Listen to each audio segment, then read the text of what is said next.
In Winter River, Connecticut, Barbara and Adam Maitland are enjoying their vacation by redecorating their picturesque country home.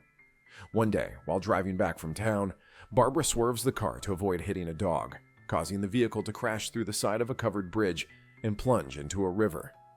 After the accident, they return home, but something is amiss. The couple notices their reflections are missing, and when Adam tries to leave the house, he is suddenly transported to a bizarre desert-like dimension inhabited by enormous creatures known as sandworms. Though his encounter with the sandworms lasts mere seconds from his perspective, Barbara reveals that he was actually gone for 2 hours.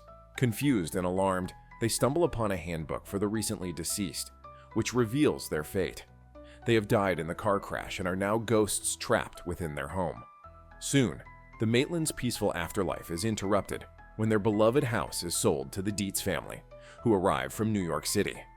Charles Dietz, a former real estate developer, hopes to find peace in the countryside, while his second wife Delia, a pretentious and eccentric sculptor, is determined to renovate the home into a bizarre postmodern art space. Along with them is Lydia, Charles's gothic teenage daughter from his first marriage, who is an aspiring photographer and far more sensitive to the supernatural than her parents.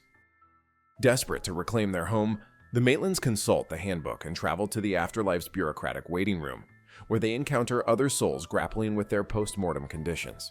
The afterlife, as they discover, is governed by a complex Kafkaesque system filled with red tape, vouchers, and caseworkers.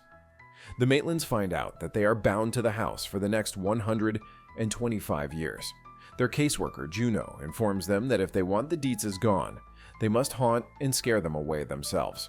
Despite numerous attempts to frighten the Dietzes, Adam and Barbara remain invisible to Charles and Delia, who continue to remodel the home. However, Lydia, who describes herself as strange and unusual, is able to see and communicate with the Maitlands. She sympathizes with their plight, but is intrigued by their ghostly presence rather than frightened.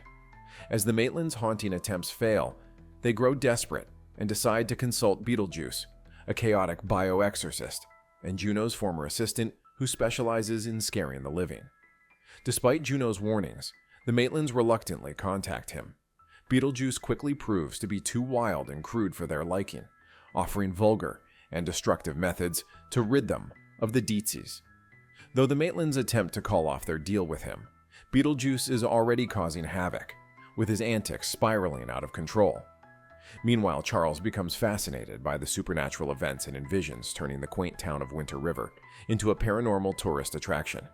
He invites his boss, Maxie Dean, and Maxie's wife, Sarah, to witness the ghostly phenomena firsthand, hoping it will lead to a lucrative business opportunity.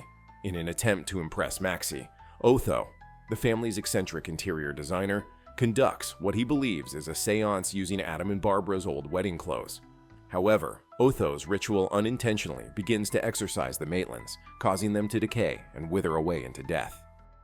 In a panic, Lydia, who has developed a deep connection with the Maitlands, turns to Beetlejuice for help. Beetlejuice agrees to save Adam and Barbara, but only if Lydia agrees to marry him. By marrying a human, Beetlejuice would gain free reign in the mortal world, allowing him to unleash even greater chaos. Reluctantly, Lydia agrees, and Beetlejuice springs into action.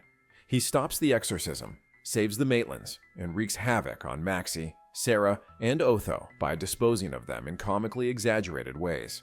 He then prepares for the wedding ceremony with Lydia, summoning a grotesque minister to officiate. However, just as the ceremony is about to be completed, the Maitlands intervene.